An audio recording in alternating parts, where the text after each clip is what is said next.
kind of stabilized. Um, so we'll get started. Welcome again, everyone. Welcome to this learning session around globe phenology campaigns. Um, and before we get started, just a couple of reminders. Carol put a few reminders in the chat around participating in this session. If you're having technical issues, go ahead and email meetings at nasaglobe.org or chat with Pilar or Carol. You can activate captions or translations at the bottom of your screen and the three dots that you see that say more. There's a way to activate the captions and translations there. And take a moment right now to rename yourself next to your square with your image or your name. There's some three dots there where you should be able to rename yourself there. And if you haven't already, please take a moment to introduce yourself in the chat. It's really nice to see everybody here, and we're happy you're all here. Next slide, please, Amy. So just a quick reminder also, we've been running these learning sessions since the end of last year's annual meeting. We have been doing these to build on the momentum from the annual meeting to enable more time for the community to gather, to learn from each other, to build connections, and ultimately to strengthen all of our engagement with Earth system science and connect with science and expand our globe opportunities worldwide. So it's an opportunity to continue to sustain the momentum from the annual meeting and sustain globe in all of our regions. So this is we're approaching sort of the end of some of the learning sessions with this phenology session. We heard from a lot of you in prior sessions that you were interested in hearing more about some of the campaigns and including what makes a successful campaign. And so we've gathered this group together to talk more about phenology. Next slide, please, Amy. Before we dive into this session, I just wanted to let you all know part of why we're nearing the end of our learning sessions here is because we are starting to gear up for a virtual annual meeting for this year. It will likely, we don't have a lot of the details yet, but it will likely occur in the fall. Depending on our funding, it will be somewhere between 1 to 3 days, similar to last year in terms of the timing. And again, it will offer more opportunities for sharing and learning and opportunities for discussion with other members of the Globe community. And as we did last year, we're going to do everything we can to provide opportunities for all of you to connect and to continue to build community together. Look for more details on this on our website. And again, on our website, you can also find everything you want to know about all of the learning sessions we've held and also last year's annual meeting. We have recordings from prior sessions and agendas and all of that kinds of things. So take a look at the website under annual meetings. You'll find this information. Next slide, please. So now we could dive into today's session. In a moment, I'll turn it over to Amy, and then we'll have two speakers, Brian and Lenka, and that will be followed by a discussion where you can ask questions. We'll have a question and answer discussion, and then we'll close with a couple of reflections and next steps, and the opportunity for you to provide us more input around moving forward. So with that, I think I will turn it over to Amy at this point, who will introduce our speakers. Thank you, Jackie, and thank you everyone for joining us this morning or this afternoon or evening, wherever you're located. We are thrilled that you're here today to talk about globe phenology campaigns, which are really just a lens through which we're talking about what makes a successful campaign. So what are some of the strategies, the approaches, the challenges that one considers when you're organizing a collaborative and productive and impactful campaign. So we're thrilled to have our two presenters here today. Brian Campbell is joining us from NASA. He's a senior earth science specialist, and he's joined us today to share some of the successes and the impacts from the Trees Around the Globe student research campaign, which I believe is in its 8th year. And in addition to sharing some of the protocols used as part of this campaign and some of the lessons that he and his team have learned across those 8 years, we've also invited him to share some of how they've connected the student research campaign to NASA science, NASA missions, and data. We're also joined by Lenka Kleger. She is based at the Teresa Education Center in the Czech Republic. She was a member of the Europe and Eurasia Regional Coordination Office. And as many of you know, as we're celebrating the continuation of the GLOBE program, we're also mourning the loss of our regional coordination offices. So while Linka and her team won't be able to continue the work that they've done with the Globe Phenology campaigns, we're glad to have another opportunity to celebrate the successes of their work and the impacts, and also to learn from the work they've done in Europe and Eurasia. We've invited Linka as well to share some strategies and approaches they've used in organizing their campaigns, as well as bring the lens of regional considerations and regional and local impacts through the work that they've done. So we're grateful that she's here with us today as well. And I also just want to reiterate that these are just a couple of examples. We know that all of you are doing important campaign work in your regions or have been involved in different phenology campaigns or campaigns using other protocols. And so we hope this is just the beginning of the conversation. And we also hope that there are opportunities at the annual meeting and going forward to learn from some of the work that you all have done. And we'll be linking to related campaigns, for example, the trees and LAC work that the LAC group has done in the chat along the way. And we also invite during the discussion portion of today's session for, in addition to questions, for people to share their own experiences of what's been successful, what's been challenging, and what you've learned in your work as well. So again, welcome. We're glad you're here. And with that, I will turn it over to Brian. Just bring up your slides.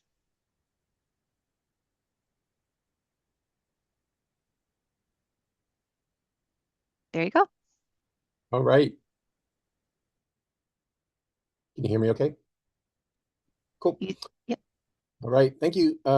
So I see a lot of people on here in the participant list who are part of our Trees Around the Globe student research campaign, and thank you for being here. So as was mentioned, we are in our 8th year. We are closing in on the end of year 8. That would be around the end of September. Our campaign, as you can see here, began on the 15th of September in 2018, and that coincided with the launch of the NASA Ice Cloud and Land Elevation Satellite 2, or ICESat-2 satellite, which has the ability to measure tree height from space from about 300 miles above the Earth's surface. And that satellite, basically that cartoon drawing there of the satellite firing the green lasers, is the ICESat-2 satellite. And then we have that International Space Station in the middle that has the JEDI instrument on board with the red lasers firing, which primary purpose is to measure tree height from the International Space Station.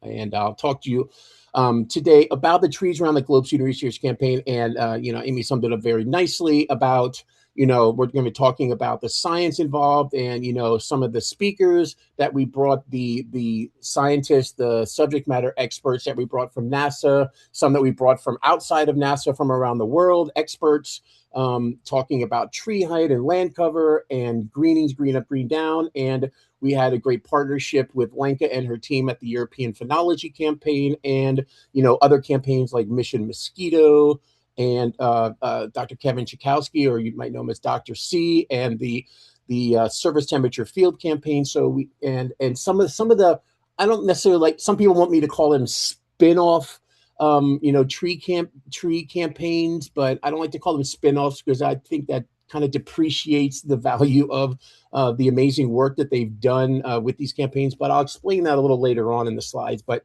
you can go to the next one, please.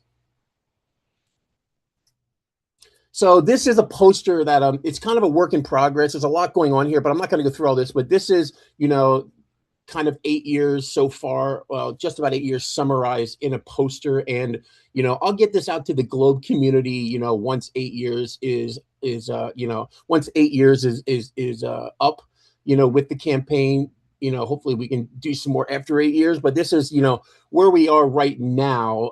So it's a combination about the campaign, where we are, some examples of student research projects, but I'm not going to go through all this. I just wanted to, this is kind of like the construct of what we're going to talk about today. Next, please.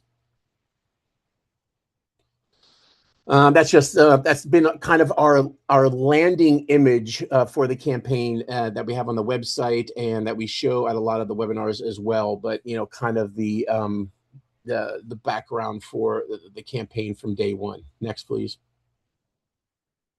So I'm going to show you, this is a promo video we created. One of my colleagues at NASA, a video producer named Ryan Fitzgibbons, he works with the Scientific Visualization Studio at the NASA Goddard Space Flight Center.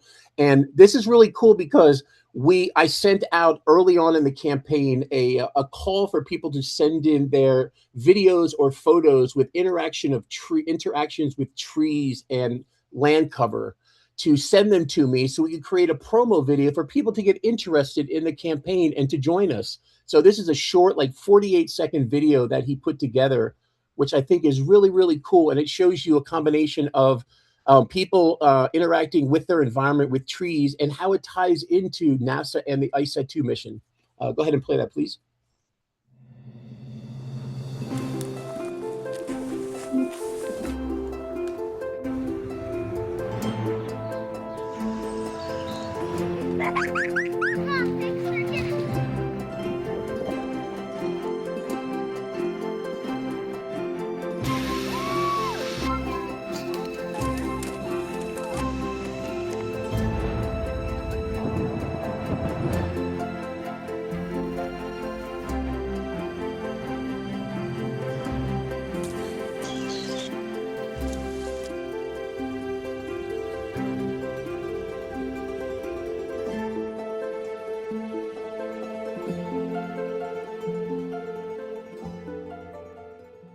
So yeah, so that was a fun way just to bring people in, you gauge their interest and have people join the campaign. Next, please.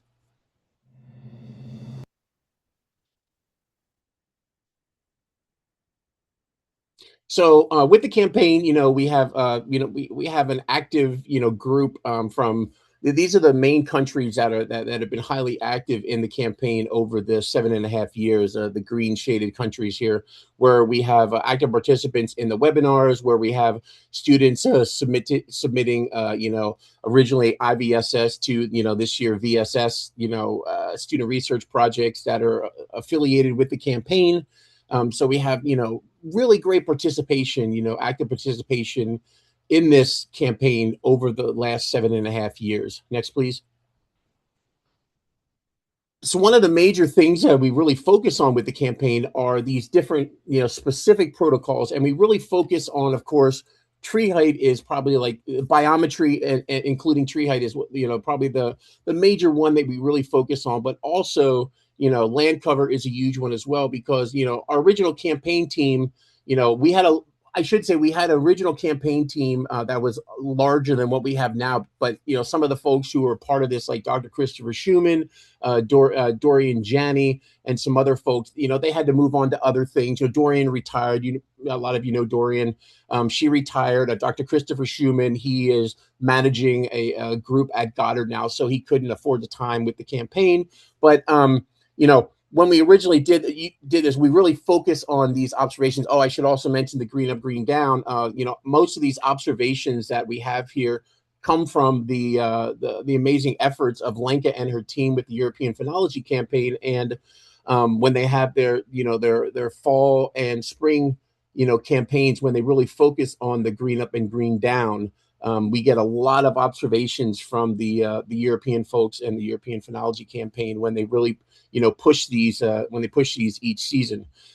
So you can see here, we've been keeping a tab on each year and the observations that we come in. Now, I always make this disclaimer that these observations are not coming only, of course, from campaign members, but I do this because this is data that the members, like the educators that are part of this campaign, can really focus on, when they're, having their students take a look at the data in the Globe database, during the life of the campaign, so they can really know where this data is. And you can see here we're in year 8, so we're over 19,000 measurements from over 5,000 global sites. So next, please. I'm going to speed it up a little bit because I'm falling behind a little bit. But as you can see here, as of yesterday, there's over 269,000 observations for the life of the campaign from over 81,000 global sites, and this is cumulative of tree height, land cover, and greening. So you can see here, we also have 82 blogs associated with the campaign with a lot of views, over 387,000 views. And we have 92 regular webinars for the campaign so far.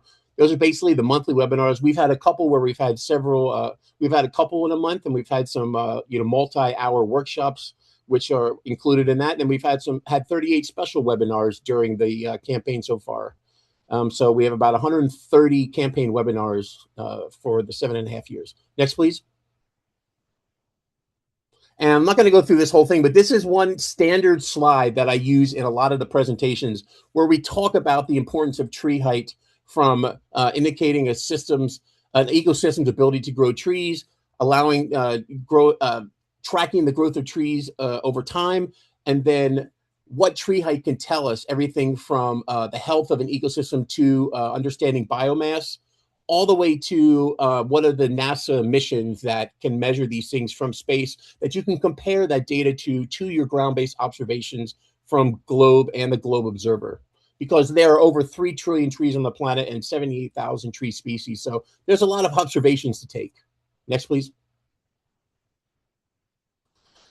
And what we did with the campaign, we used this Copernicus, which is a part of the European Union, the Copernicus global land cover viewer, and we created, as part of the campaign, global maps. A global map, which we then took and we isolated all 127 globe countries.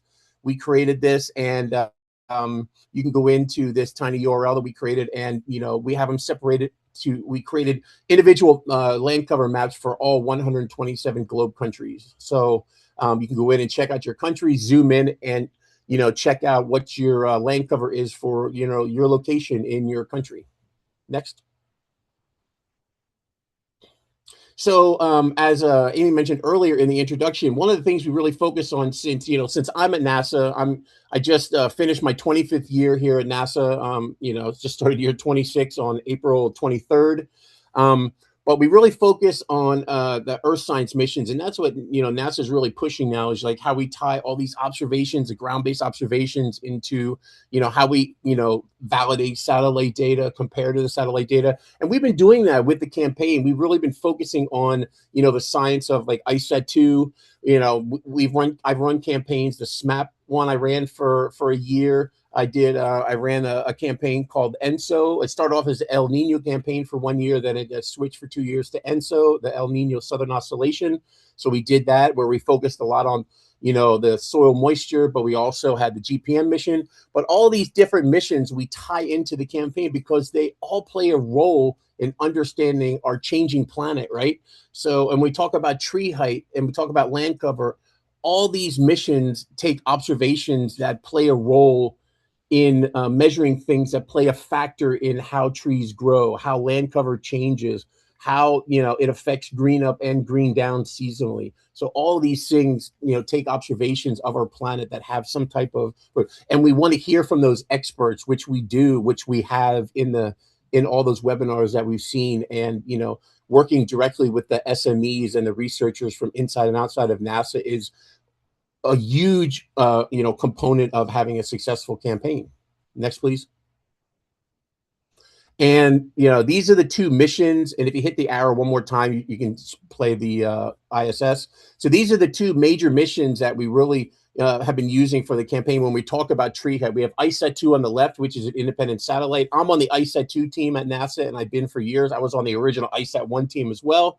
I'm not on the JEDI team, but I work with the JEDI folks all the time.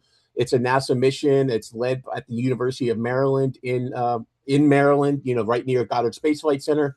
But this also, you can see here, it's also measuring trees in the tropical and temperate forest. So when you have a combination of ICET2 and JEDI and you have the globe data, you have such a robust database for this. And that's where the students come in. They have all this data that they can use. They have the globe data that they're taking. They have the globe data in the database for tree height. And then they have all this amazing NASA data from ICET2, where they have this global data. Then they have this really concentrated data for tree height in the tropical and temperate forest. So that's a lot of data for them to use. ICET2 has taken tree height observations from approximately, probably, I'm going to say about 500 billion trees so far in the 7.5 years it's been in space. So that's a lot. Next, please. So here's just some examples of some of the scientists and subject matter expert guest speakers that we've had. We've had some from, some ICET2 related scientists like Dr. Nancy Glenn from Boise State talking about ICET2 mission. We've had some Jet Propulsion Laboratory scientists. We had a scientist, Finn Rautenbach. He's a garden root out of South Africa. He talked all about the trees in South Africa. We had JEDI scientists. We had scientists from Goddard talking about mangroves.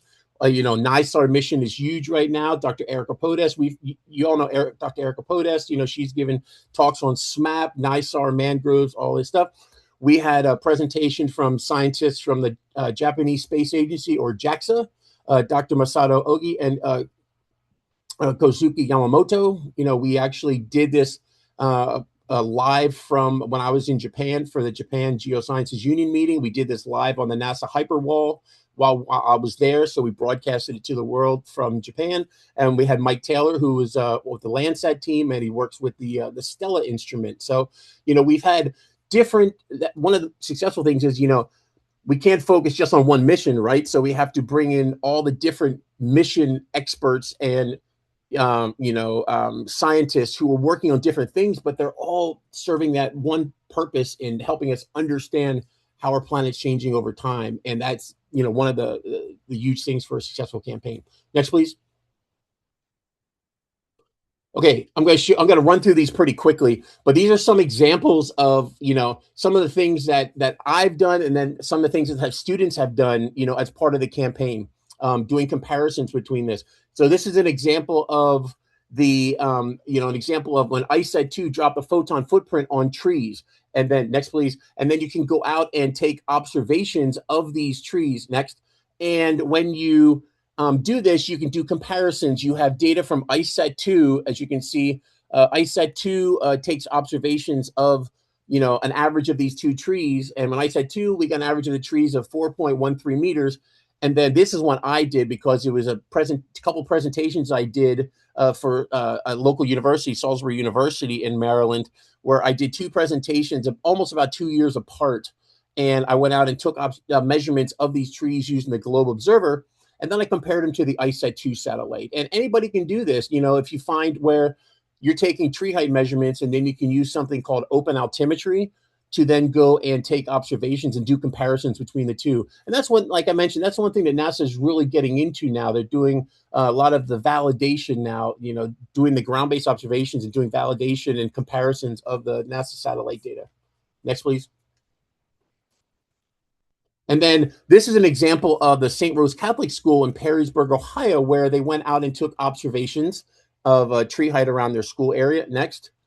And they did a combination of two different things. Where you see these dots, this is where they took observations using the handheld clinometer. And then where you see, of course, the photos, the square photos, this is where they use the Globe Observer. So they did a combination of tree heights with the handheld clinometer and put it in the Globe database that way. And then they also used the Globe Observer to get the photos. So they did a combination of the two. I really like what the teacher did here. Next, please.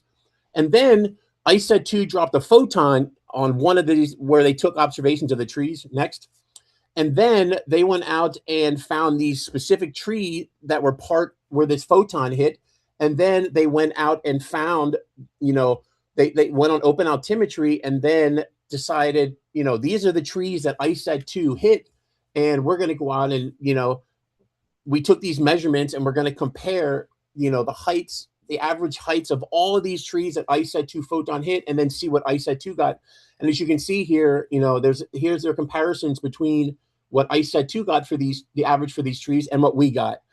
So you can see there's a pretty good comparison there as well. Next, please.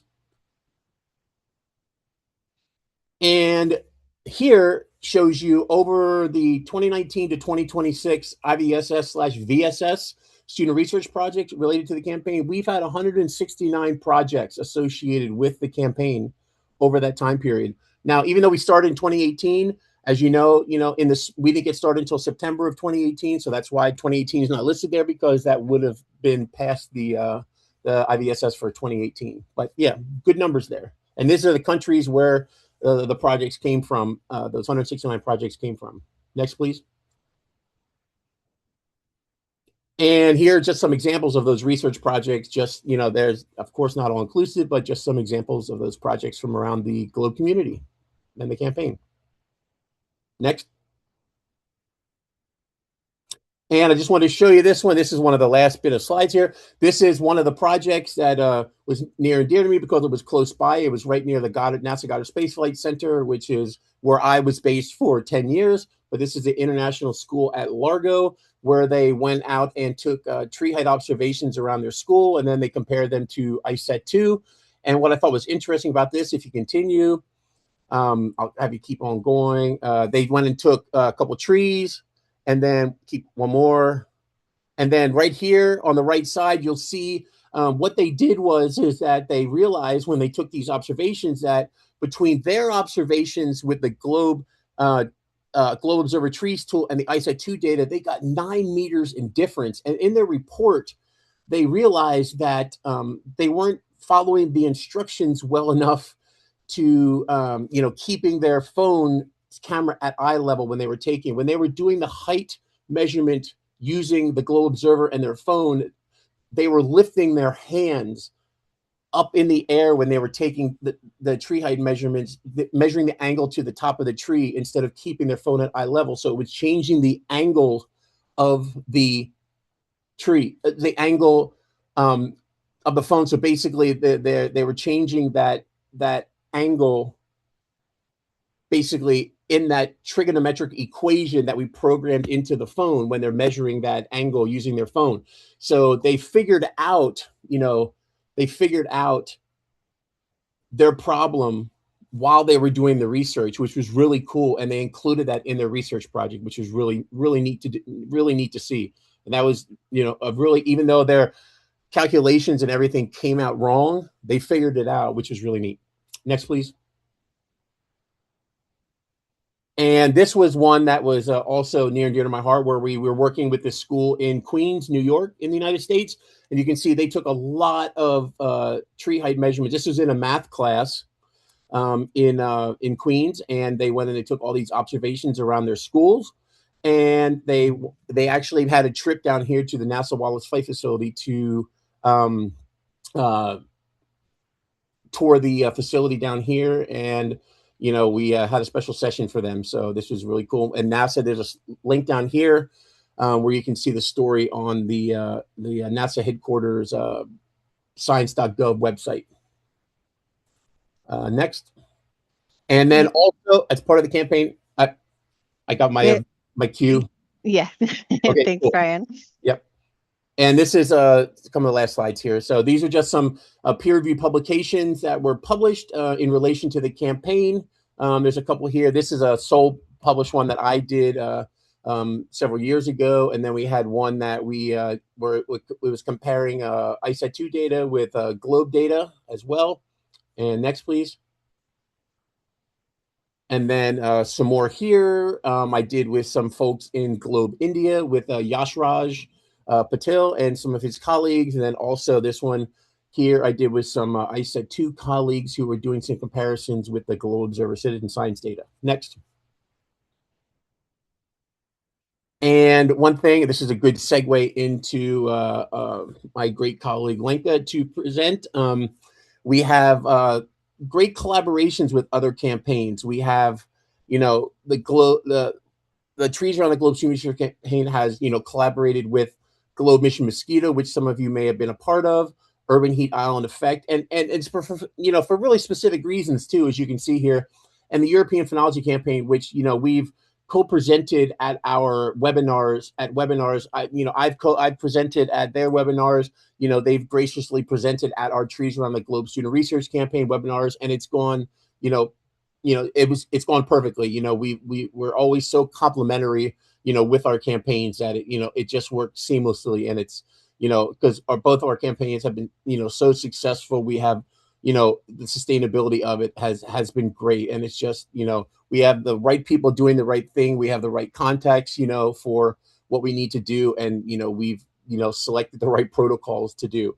And then the next slide is going to be the last one, because I don't want to eat up any more time. This is the one where I said I don't like to use the word spin-offs, but I'm going to say our campaign has served as inspirations for some campaigns that have been really successful, and especially the trees within the Latin American and Caribbean region that you see in the middle here. But we've also had some other ones, like trees across Ireland and trees around Israel that have been, that have popped up, over the last several years, in the Globe community. So, we've been, super excited to see those, especially, the trees within LAC. I presented at just events at all of these as well. So I'm going to go ahead and stop there. I've taken up way too much time, but there's a lot to talk about when you're almost 8 years of a campaign. So thank you everyone for listening. Thank you so much, Brian. And I will switch back over.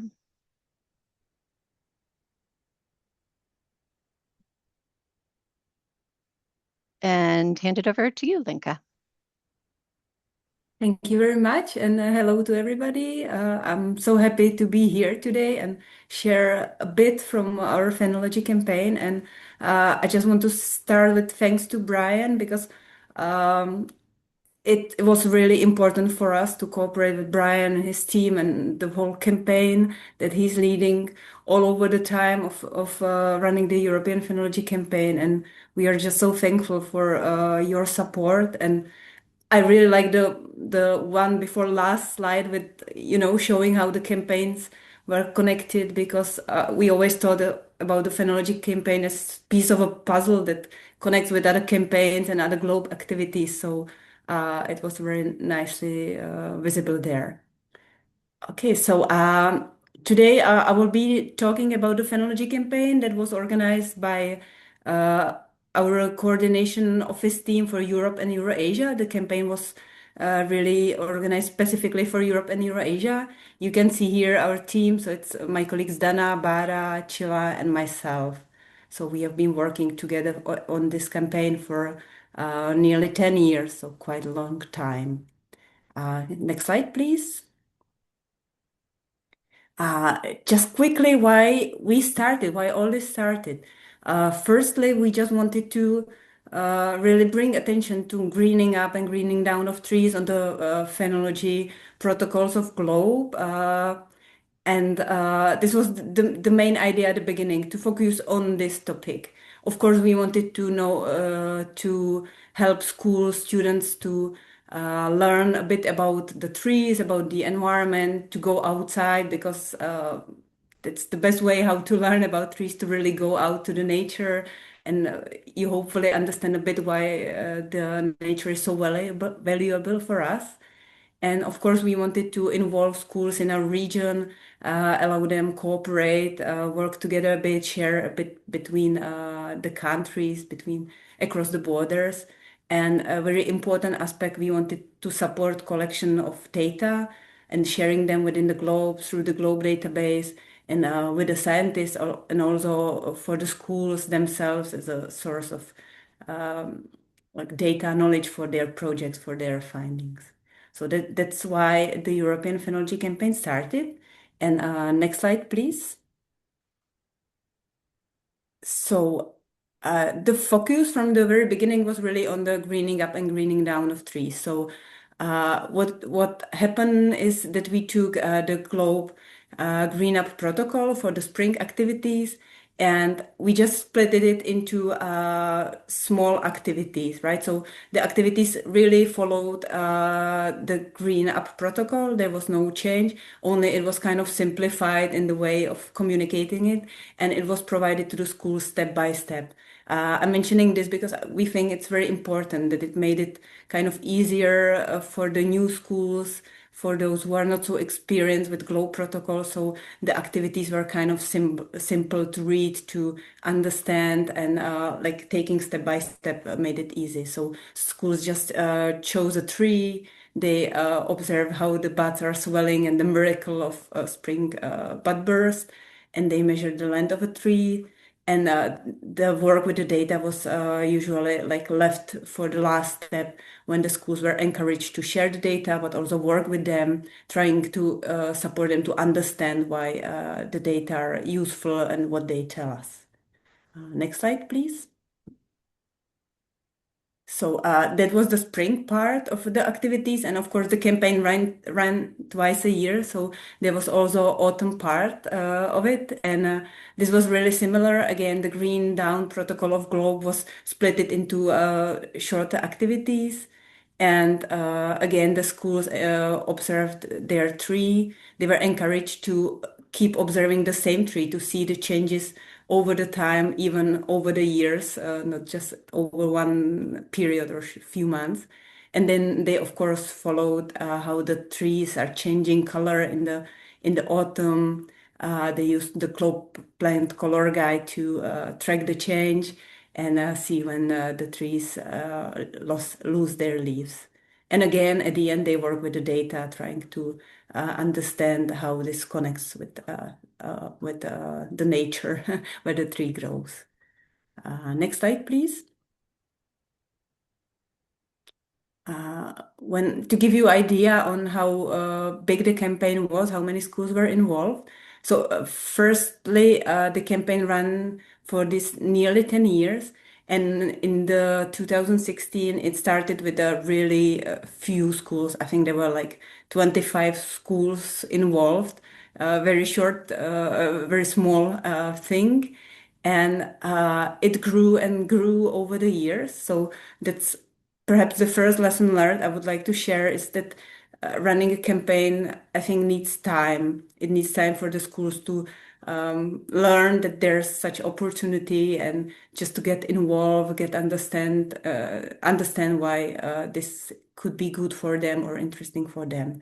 So the campaign grew and up to about 20, even 24 countries involved, often with 200 to 300 schools in each run of the campaign, meaning about 3 to 4,000 students involved in each spring and each autumn. So pretty big group from so many countries all over Europe and Eurasia region. Sometimes we had even schools from other regions, other parts of a planet globe.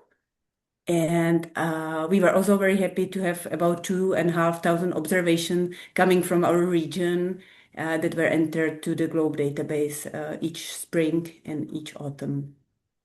So this is about the size of a campaign. And here I really want to mention that, of course, there was effort of us as our team, but what I think is very important, this would never be possible without the support of experts and scientists, just like Brian and his team, or other scientists from our region, Europe and Eurasia, and of course with a lot of work of country coordinators and the teachers that were involved, enthusiastic and really willing to share and cooperate. And of course, there were also great cooperation with North America Phenology campaign and the trees around the globe, the trees around the LAC campaign. So there were many connections, and a globe is such a amazing platform for this. So you can really always seek for help, for support, for sharing, and we used it, and we think that was the thing that helped us to make a strong campaign. So next slide, please. What we have learned over the time of the campaign, we think that Globe Phenology is really great starter for new schools in Globe program. So It's pretty simple. It doesn't require any like specific tools, more or less. And if you really split the protocols in the activities, it's really like easily doable. Almost every school has a tree nearby, so it's really good for starting, and it's also suitable for all ages of students. So the small kids can start with not even with a protocol, but drawing, getting to know the trees, and then observation of trees with some age, and then some more specific task for older students. But each age group can find there something. And we learned that students really enjoy being outdoors. They like being in the nature, finding more about nature, learning that nature is some living thing. We learned, some students shared with us that they learned that trees are not just a furniture of park, but some living creatures. That's something I really like. And of course, they like to use apps and database and modern technologies. So next slide, please. What was a very important part of the campaign was the international cooperation. So we supported it by organizing webinars, online meetings, trying to connect students to let them talk about their findings, but also learn from experts on different fields. And we were really happy that sometimes even the sharing or meeting was possible in person. So here's a few pictures from a meeting between students from Italy and from Croatia. So they really, through the Phenology campaign, they started cooperating, and then they even managed to meet together. And I think the teacher from one of the schools, Sabrina, is here with us, so perhaps she can then share a few words about this. Okay, next slide, please. What we also learn is how important is to connect the science or scientific part of this observations with some cultural aspect and with creativity and with like creating some bond with a tree. So we had this tree reporters challenge that was asking students to make an interview with their tree and either make a video or send us a poster. You can see example of a interview in as a comics here on this slide. And students really enjoyed it. And again, it attracted attention of some new schools, someone who may not be willing to start with observing the trees, but through the cultural or creative activity, they learned about the phenology and they wanted to learn more afterwards. Once they really noticed the tree is nearby and they started to be interested in it. So that was another aspect. And then next slide, please. We also, over the time, we learned that when we talk about trees, that focusing just on phenology is not enough because, of course, the trees are influenced by the temperature, precipitation, and they also influence their surroundings. They, for example, have a big impact on surface temperature and urban heat island. So we started adding different activities related to trees into the campaign. And the lesson learned from this is that it's always good to have different levels, right? So for those who want to start in the campaign, they just may start with the phenology observations, and those who have been involved for a longer time, then they can just add more observations, follow more globe protocols. They can do the carbon cycle activities. And of course, they were measuring, the students were encouraged to measure the tree height and follow then to Brian and his activities. And he was really kindly helping us, supporting this topic and educating students in measuring tree heights. So this was really activity that students enjoyed a lot. Next slide. This is one last example, and this was something that actually surprised me kind of over the time of a campaign because first I knew it's good to share the data about phenology for the scientific reasons, for learning, just working with the data. But then from the students, I learned how much they really need to do something, right? They learn that there's the trees can, for example, reduce the urban heat island, and they really want to do something about it. So we had many examples when students really use their findings, their research, and they went to their communities, they used their data, and they, for example, advocated for having more trees in their city, just like this school in Croatia. So they went to the municipality, they talked about the importance of trees for the carbon storage and for shading the city, and they really successfully started cooperating with the municipality. So there were many nice examples like this, and we had a feeling that it really helps the students to empower them, to give them the voice for their places, for their communities, because they collect the data and they also have ideas how to change them into some projects, into some ideas for their community. So this is also very important about our campaign, something we are very proud of, and I think it can be very well replicated to any of schools or places where you participants today are from. Okay, next slide. And this is my last slide. And here I want to share with you a link to the campaign Padlet, because the campaign is not running anymore, but of course, Globe Phenology continues, and you can still observe trees. And if you wish to also use the activities of the campaign, or if you would like to see some of the videos or Padlets, wakelets, presentations, or any other outcomes that have been created by the students and teachers over the 10 years of the campaign, you can find them on this Padlet. I will share the link with you later on, and it's also included in the presentation. So that's really big collection, a lot of inspiration, a lot of ideas, and yeah, even the activities that can be just downloaded and used for you. And with this, I would like to thank you for your attention. I was really happy to share the findings with you. And I think I can open the floor for questions, but maybe also for some comments, because I know some of the participants today have been involved in the campaign. So maybe somebody want to add something. Thank you. Thank you, Lenka. And yes, I think that segues nicely into the time we have remaining for questions and discussion. And I did see some contributions in the chat from some people who were involved in the Europe and Eurasia Phenology campaign. So would invite and welcome additional comments and reflections from all of you.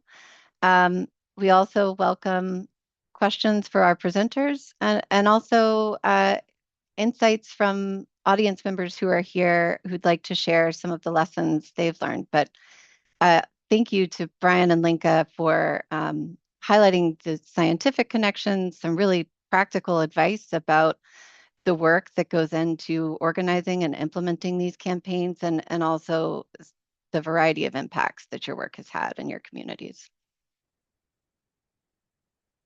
So feel free to add a question to the chat, or you may be able to unmute if you'd like to ask a question directly as well.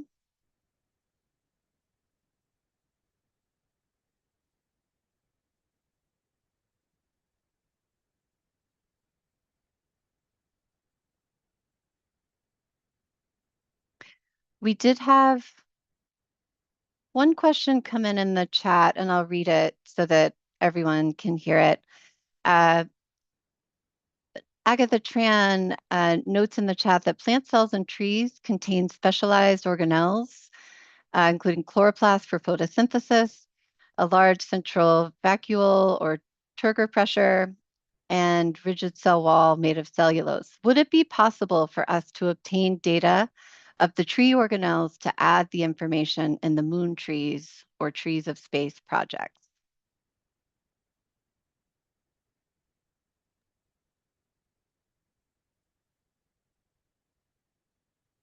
Brian, I don't know if you have any I'm insights not sure there. what I'm not sure what she's asking there as far as what to add. Perhaps, Agatha, you could clarify in the chat, or if there's more detail you can provide, hopefully we can answer your question.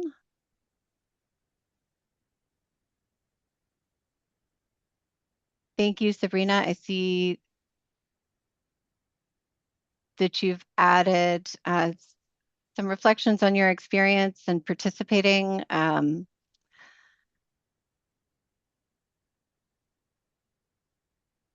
Thank you.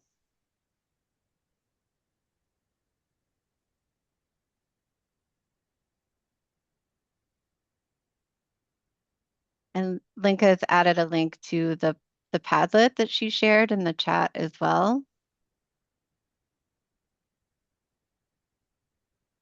So I wonder if Agatha is asking, is there a way to calculate, I guess, the organelle data from the tree cells? And I'm assuming there probably is. I don't deal with that, but maybe there's an online tool. I was just a little confused about the moon trees thing, because moon trees are scattered throughout the United States. The moon trees were from Apollo 14 and from Artemis 1, and they're scattered throughout the United States and parts of South America. So, I mean, we don't at NASA, we don't have the moon trees in our possession. They're not they're not here. They're all over the United States in different locations and stuff. So, and they weren't actually on the moon. They're just seeds flown on the Apollo 14 and Artemis 1, and then germinated back on Earth, and then germinated and then distributed around the U.S. and, like I said, in parts of South America. And there are second generation of Apollo 14 moon trees places as well. We have one down here at the visitor center here at the Wallops Flight Facility. Thank you. Thank you for the clarification. Sure. I have a question while folks are thinking. Brian, you mentioned in one of your last slides that part of what contributes to the success of a campaign is having the right protocols. And Lenka, you talked about this in your presentation, what worked well about the phenology protocols. And I'm wondering if either of you have any other thoughts on what makes the protocol a right protocol. Yeah, I think accessibility of the right tools, for observation, ones that don't require a ton of tools, and then also ones that pair well with other easily accessible data. And to me, I'll say that's not overwhelming to access. And I say that because at NASA, accessing some NASA data is extremely overwhelming. And like I said, I've been here for 25 years, and sometimes when I want to access some NASA data, it's overwhelming. Because even though just looking for ICET2 data, sometime when we have, ICET2, I just got an email yesterday that we fired our 2.3 trillionth laser shot, and that's just Wow. one satellite, and with every laser shot is 300 trillion photons. So that's a lot of data.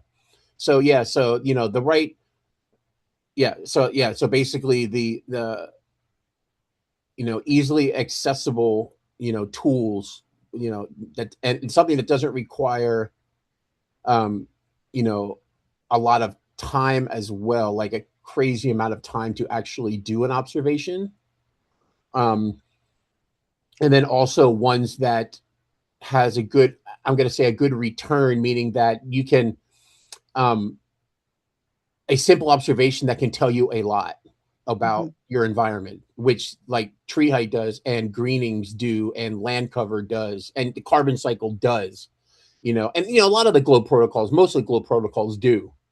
But it's ones that we focused on the tree height ones as the tree height one and biometry as the major one because of the satellites that we align to and the instruments we align to with the campaign. That was our MO. That was what we wanted to focus on with the campaign. But of course, we branched out to other things like the SMAP and GPM and NISAR and all those other ones as well.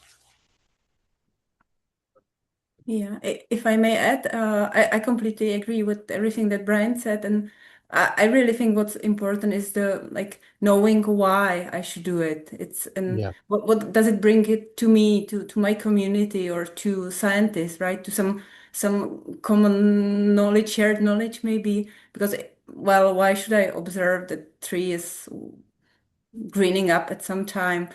It's not really, just if you say just like that, it doesn't really seem attractive. But if you know that this really helps understanding the patterns in the nature and the climate, and that there are so many things connected to the timing of these patterns in the nature, and that you can also use your data to advocate for more trees, for example, then it really gives it a meaning. So I think that's another aspect.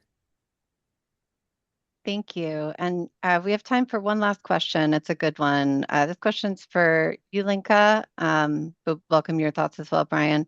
How did you facilitate campaign growth? Was it by word of mouth, working with country coordinators, or specific outreach? Mhm. Yeah, here I must say that there was such a great contribution of country coordinators. So we have in our Europe and Eurasia region, we have so many countries. We have over 40 countries. Not all of them are so active, but let's say there are about 30 active countries, and we could never really reach to the teachers. So we always communicated a lot with the country coordinators, and they know their schools, they know the language, so they even translated the activities and the protocols to the language spoken in their country. So this was so important, and it's really a crucial part of the campaign. We could never do it without the work of coordinators. Yeah, ours was, combination of all of those things that was in Haley's, question. All those was part of it. And also, uh, I guess also, working with the other campaigns, having them, talk about, what we're doing in our campaign, when, Lenka and her European Phenology campaign, would mention the Trees Around the Globe campaign, Mission Mosquito would mention it, Urban Heat Island, service temperature, campaign would, talk about it. Or we'd be, they'd say, oh, we're having a guest speaker from the Trees Around the Globe Student Research Campaign come in today to this webinar, that type of thing, that type of, direct outreach, in a live webinar, that type of thing as well. And then social media as well, on the Globe website, getting out, that we're having webinars, things like that.